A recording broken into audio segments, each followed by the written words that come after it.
Hello everyone, this is lecture 3 of unit number 4, that is Android programming, and in this lecture we are going to see or learn the topic directory structure or anatomy of a typical Android application. It means whenever we create a new Android project or Android application, then what is its structures. It means the which type of various folders, files and subfolders are created by Android SDK. We will see in detail in this lecture. Okay, so when you create a new application in Android Studio, the project folder structure will be looks somewhat like this, as shown in this particular diagram, right? But Android project structure on the disk might be differ from the above presentation. It means at actual storage on the disk, the structure may be vary, but graphically it is implemented in this way.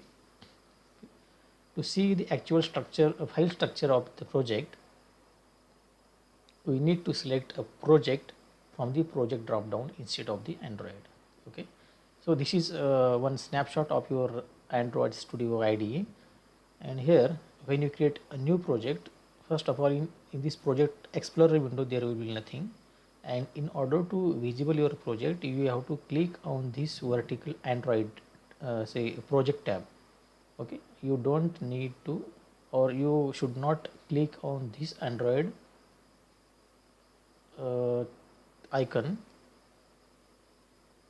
to view your file structure of your particular project. Okay, so you need to click on this vertical tab which is with name project, right?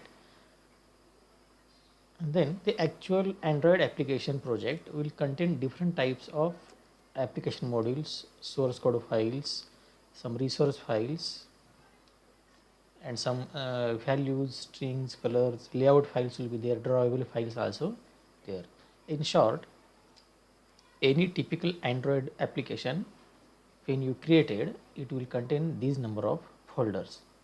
Okay, so first folder is the manifest folder which contains your manifest file.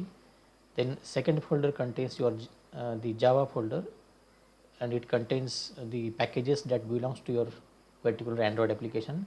Third folder, this RES stands for resource, and it is a resource folder, and it contains some subfolders, that is drawable, layout folder, AMIP map folder, and then values folder.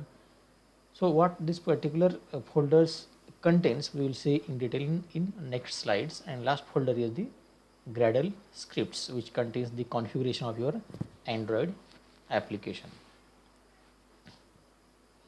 So in directory structure or anatomy of an Android application, the first folder created is a Java folder, and this folder contains .java source file of your project, right? So under Java folder there are some package names.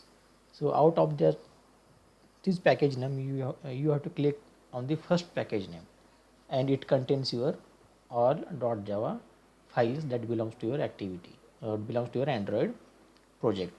And if you double click on this particular file name, then the workspace window will show you what your code is written in that particular .java file. Okay, as shown in this figure, it is a main activity.java file. Since this project contains only one .java file, that's why it is shown as only one, but in actual it may contain a number of .java files which will be listed one below another, and after clicking on that particular file name, its code will be visible in this particular workspace window, right? So all Java files are listed under the package name of the project. What your package name will be there while creating your project, you are selected under that package name, your all .java file will be listed there, right? And whenever new project is created, by default the class file with name main activity.java will be created automatically under the package name whatever you have given while creation of the project.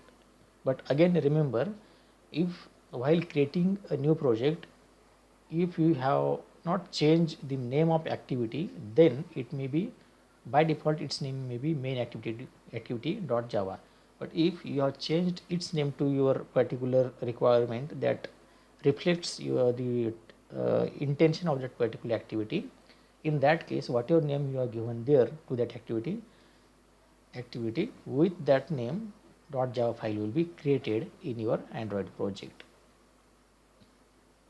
Then second project in tree structure is the RES folder, and this RES folder stands for resource folder, and this resource folder contains all non-code resources. Non-code resources means which are not going to be executed. Okay, so it contains all non-code resources such as bitmap images or user interface strings or XML layouts used in the particular application. It's okay, so this RES folder contains such type of non-resource files. So as shown in figure, this is the second, actually it is the third folder. First one is the manifest folder. We will see this folder later on, and this RES folder contains another 4 subfolders, that is drawable, layout, MIP map and values. So what it contains we will see in the coming slides.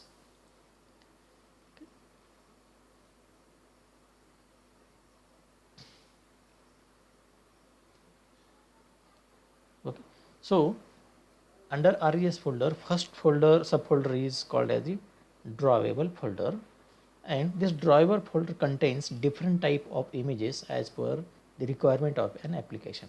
It means if your application's user interface requires some icons or some images, then all that images or icons will be stored in the drawable folder. But remember,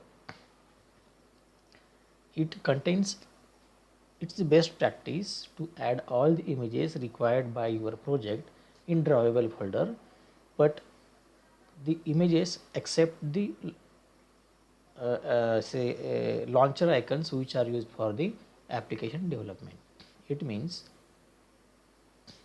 applications icons are also comes into the under the images category.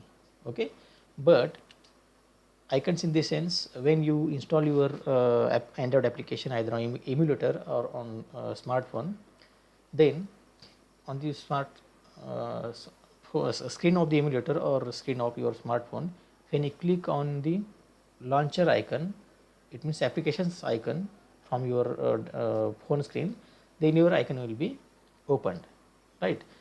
That icon is also comes under the images category, but here such icon should not be placed or kept into the drawable folder, except the launcher icons which are used for launching the applications. All other images can be stored or placed into this drawable folder. This is a very important thing regarding the drawable contents of the drawable folder. The next folder in resource folder is that is called as the layout folder. Okay, so this res/layout, it indicates that layout folder resides under the res folder. Okay, and this layout folder contain all the XML layout files which are used to define the user interface of the application.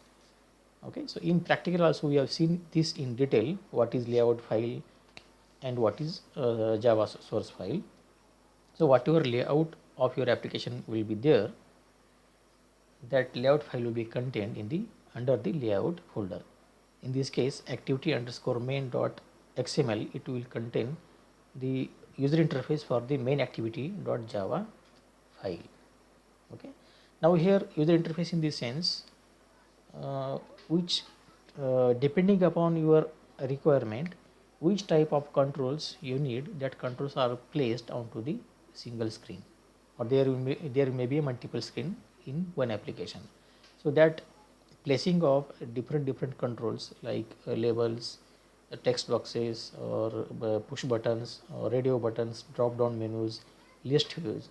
All these controls can be placed accordingly as per the requirement on a activity screen. Okay. This placement or arrangement of user interface controls is called as the layout.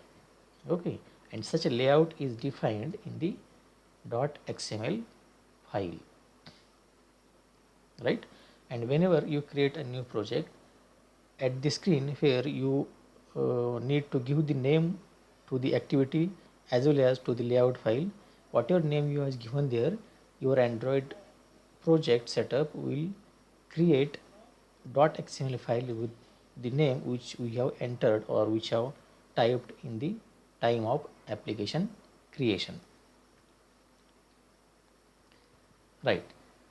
Then the third folder in RES folder, that is called as the MIP map, and this folder contain the app oblique launcher icons that are those are used to show on the home screen. Okay, so as I said earlier, your drawable folder contains the all images required by your application, but except the applications icons which are used to launch your applications. Okay, so question is where this application or launcher icon should be stored, and answer is the MIP map folder, right? And this MIP map folder contains a different density type of the icons such as HDPI, see here HDPI, MDPI, XHDPI, XXHDPI, and XXX HDPI. Okay, there are here about 5 categories of the icons. Why it is? Because once you develop your application for a particular Android device, it can be installed and run on the variety of the Android devices that support Android OS, right? But in actual, the size of each and every phone is different. Sometimes your application may be installed on the mobile tablet. Okay, size of tablet is somewhat larger as compared to your typical smartphone. Okay, so depending upon the screen size and resolution of that target device on which your application is going to run, one of the icon which is suitable for that resolution is selected automatically from this MIP map folder of your project directory. That is why MIP map folder contains different types of icons with different density as shown in this particular figure, right? Then next folder in RES folder is called as the values, and this values folder contain the various XML files such as strings, colors, style definitions, and static array of the strings or integers, right? So whatever resources or we can say as string resources or user defined resources are there which are in the XML file format, all these resources are stored into the values folder. For example, if your application requires some customized colors, okay, then you can define a file with name colors.xml, which will be user defined file, and it is XML file, and in that XML file as shown in this particular figure, you can create your own colors by specifying the hex code of that particular color, right? So here a resource, this is resources, this is a tag, opening tag, and this is the closing tag. Under this closing tag we have defined here 3 colors using the color tag, right? So the from these to this is the opening tag of the color, and this is the closing tag of the color, and color tag has attribute called as the name, right? So it will you will give your user defined name whatever which is suitable to that particular color, and here between these 2 tag there is a hex code. It is a 6-digit hex code preceding with the hash symbol. Okay, So depending upon your requirement, you can change these hex values and you can customize the color according to your application's requirement. Similarly, if your applications contains n number of strings, for example, a string that shows the name of your application, or sometimes a string that shows what your labels will be there or text views will be there in your application. So all these strings can be combined or grouped into one single file that is called as the strings.xml. Okay, and you can define all string in one file so that development management of your application development may be will be more easy here. In the sense, if you want to change some one string, and so suppose that string is used in your Android code say 100 times, okay, and if you want to change that particular string, then in that case you need to make a change only at one place, that is in the under values folder and in the file strings.xml. So whatever changes you have done in the strings.xml to that particular string resource, then at all 100 places wherever you have used that particular string in your Android project will be automatically updated. But if this approach is not used, then you have to update that particular string 100 times in your Android code, right? Similarly, styles.xml, it means some requirements will be there. For example, your text view, what should be text color of your text view, what should be the style, it means whether it should be italic, bold, or it should be a normal font. Another is what should be font size. So all these properties can be defined in one file, say styles.xml. Name is a user defined, you can give any name, styles.xml, and you can define all these properties in one file. And while defining your resource say layout, you can set that properties by referring to these values files which are stored into the values folder. Then third folder is the manifest folder. Actually in tree structure it is the first folder, right? And this manifest folder contain a manifest file, and its name is, by default its name is the Android manifest.xml. okay, and each Android project will contain one Android manifest.xml file, and this manifest file will contain information about your application, such as what is the Android version on which your application is going to run, then access permissions, it means whether your application is going to access some other functionalities like network permission for sending SMS, receiving SMS, or telephony permissions. There are a number of permissions there, and it also contains some metadata. It means data about data. It means information about your applications. Okay. So as shown in this figure, this is first folder which is manifest, and it contains Android manifest.xml folder. If you double click on this file, your workspace window will show the contents of Android manifest.xml file. We will go in detail for this Android manifest.xml file in coming slides, right? And then last folder, that is called as the Gradle scripts. As shown in this figure, these are the Gradle scripts, and this Gradle script contains again a number of the scripts like Gradle, build.gradle, build.gradle for module. There are as shown in this figure. So this Gradle script means, in Android, Gradle means an automated build system, and by using this Gradle script, a build configuration that applies to all modules in the application can be defined. Okay, it means this Gradle script decides which tools should be used for building your applications, and other configurations can be defined in the Gradle script, and whatever tools are defined in the Gradle scripts, that may be applied to all modules in your Android application, right? In Gradle, build.gradle in bracket project and build.gradle in bracket module files are useful to build configurations that apply to your app modules or to a specific one app module, right? So in this case, the first is the build.gradle. So whatever configurations you have defined here, these configuration will be applied to the whole project. It means suppose that project contains 3 to 4 modules. So to that all 4 modules, whatever configuration is defined in this particular build.gradle for project, it will be applied to all modules. But another file is there that is called as the build.gradle for module app.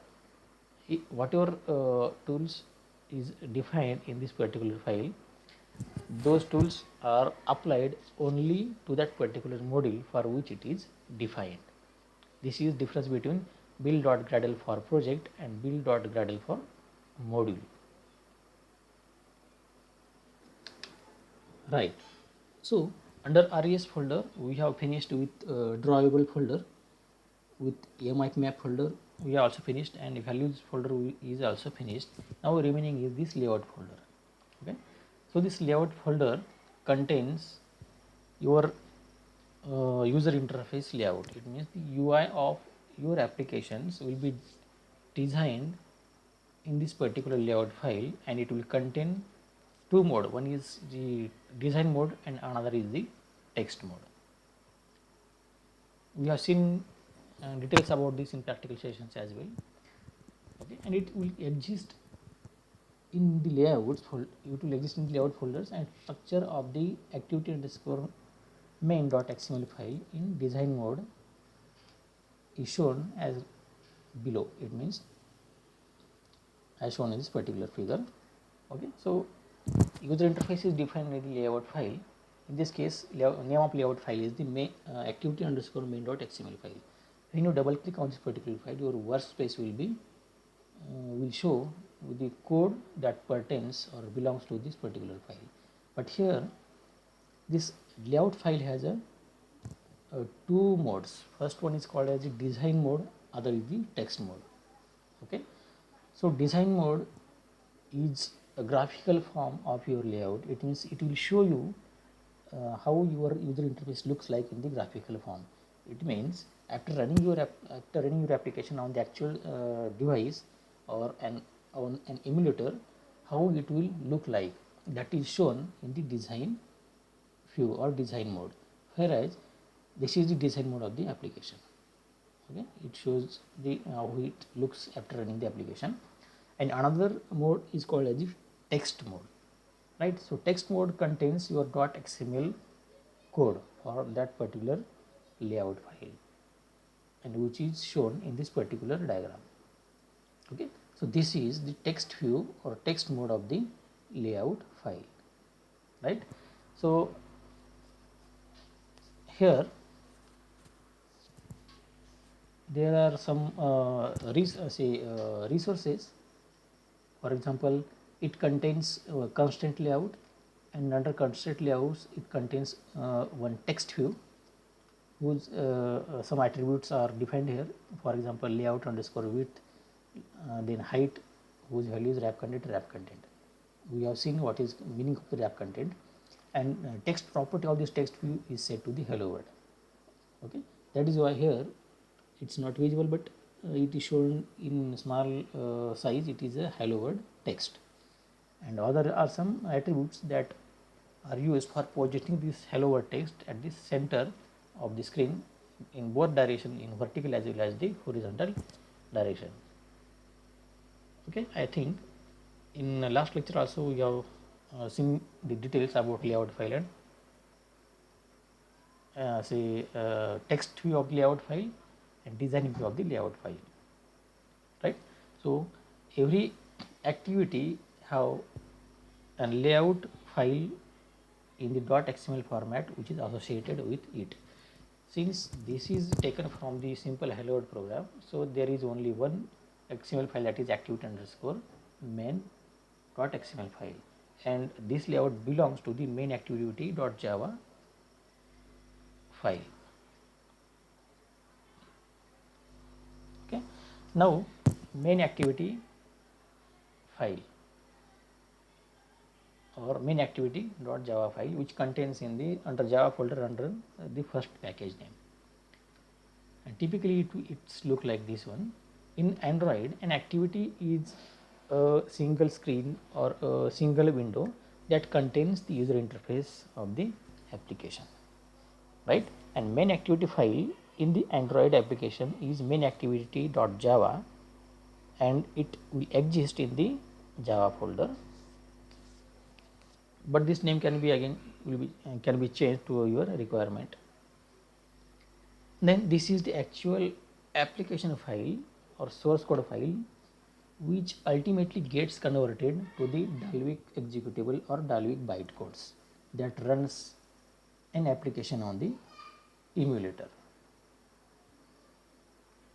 Right now we will we will focus on this short code. This is the package.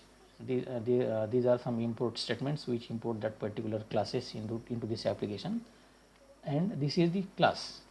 Observe carefully, the name of the class is main activity, right? So this name of the class is same as that of the name of activity which you have given while project creation.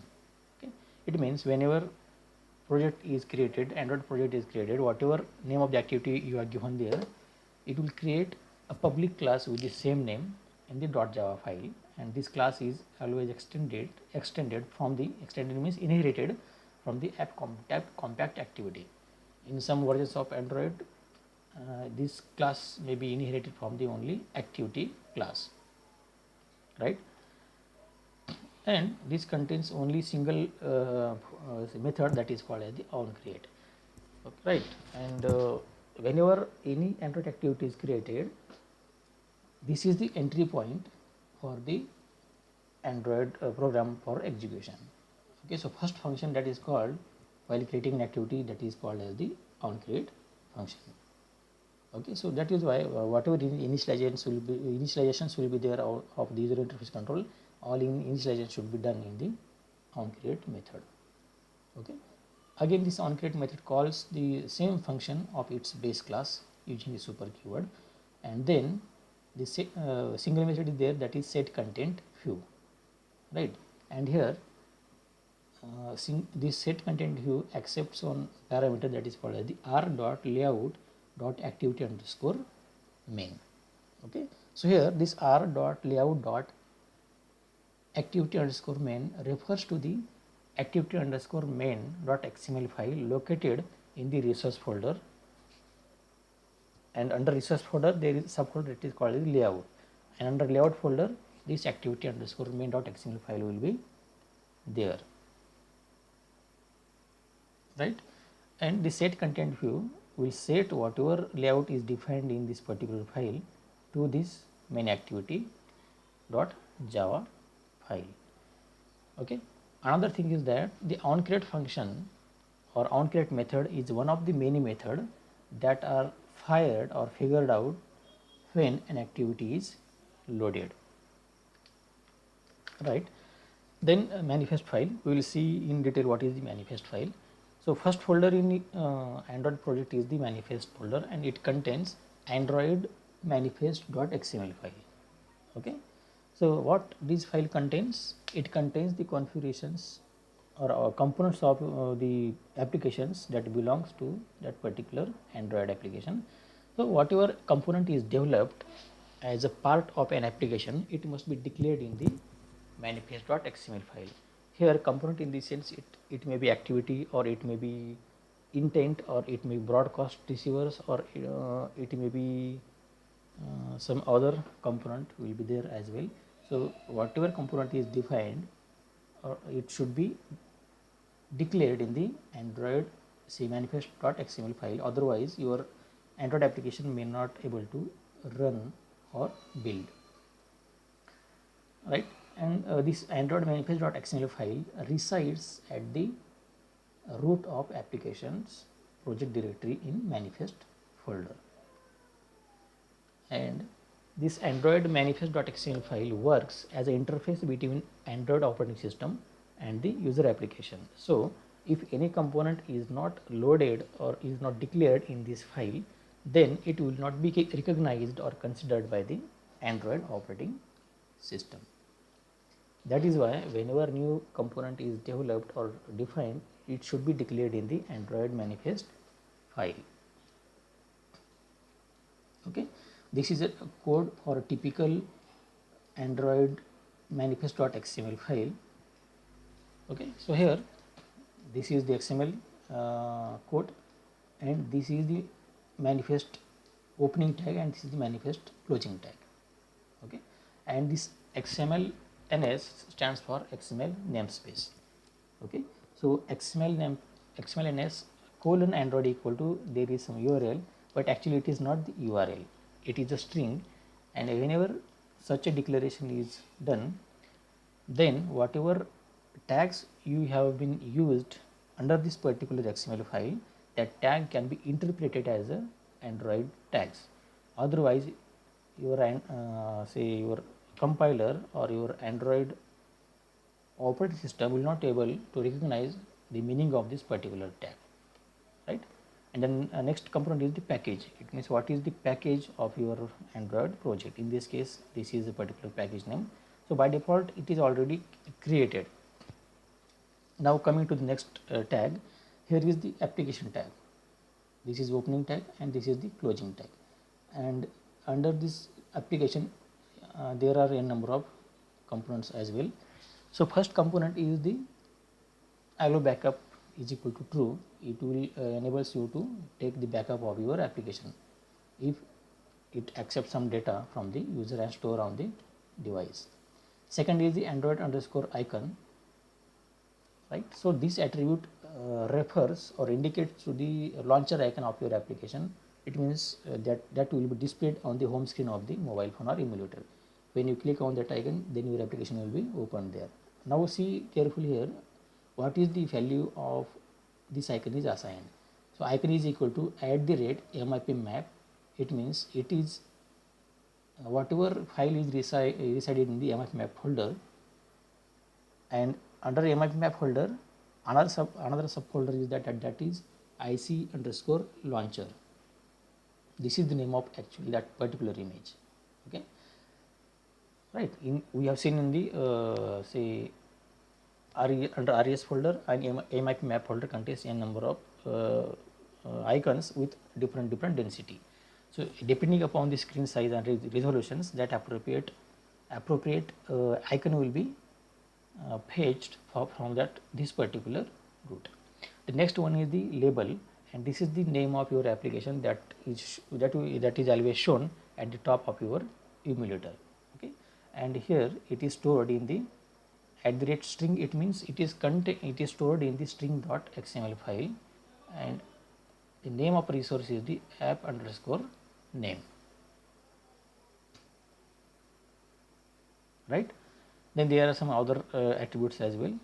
Now coming to the next content, that is the activity tag. This is the opening activity and this is the closing activity.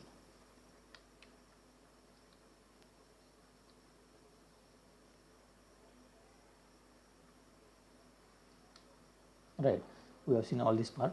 Now coming to this activity tag, the multiple activities can be specified in the Android manifest file using opening activity tag and closing activity tag, like this one.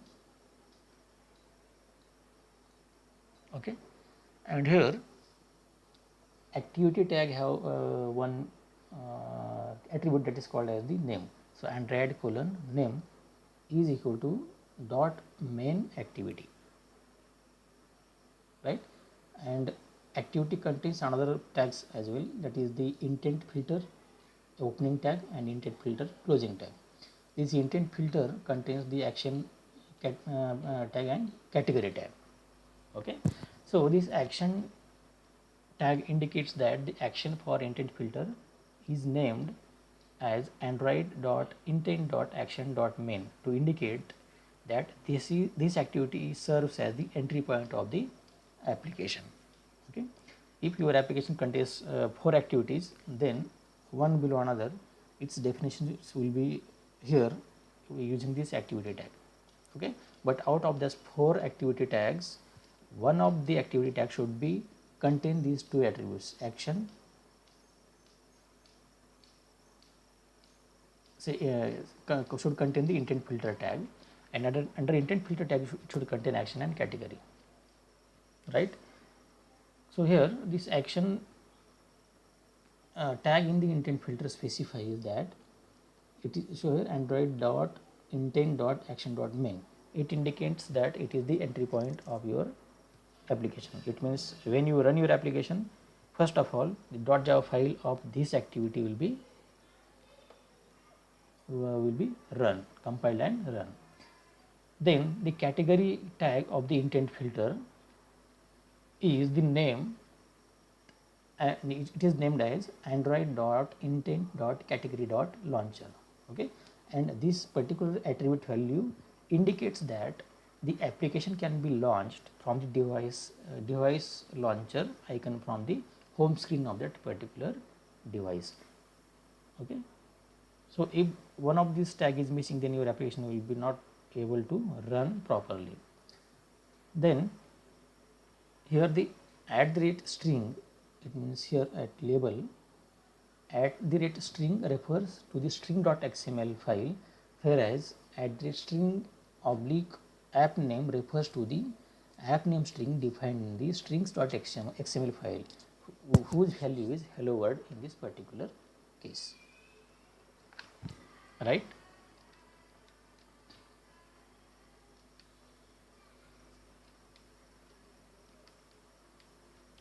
Okay, then again coming to android manifest.xml file, like activity is one of the component of Android operating system, and we have seen how to define the activity in the manifest file. But apart from the activity file, there are other components as well, that is called as service component. Service is a component that runs at the background and it don't need any user interface. Similarly, other component is called as receiver component, which can be declared in the manifest file using receiver opening tag and closing tag, and this tag is used to implement the broadcast receivers that receives messages from the applications, Android applications. Similarly, last tag is called as the content provider, and content provider is implemented using the provider opening and closing tag. So whenever one of these component are developed as a part of your application, it should be declared in your manifest file as that of the you have declared here activity component. It means suppose this particular application have some other component that is called as the service. Okay, so below this activity tag there will be another tag that is called as the service tag, service opening tag and service closing tag, and between these two tags there will be some different attributes that belongs to that particular service component.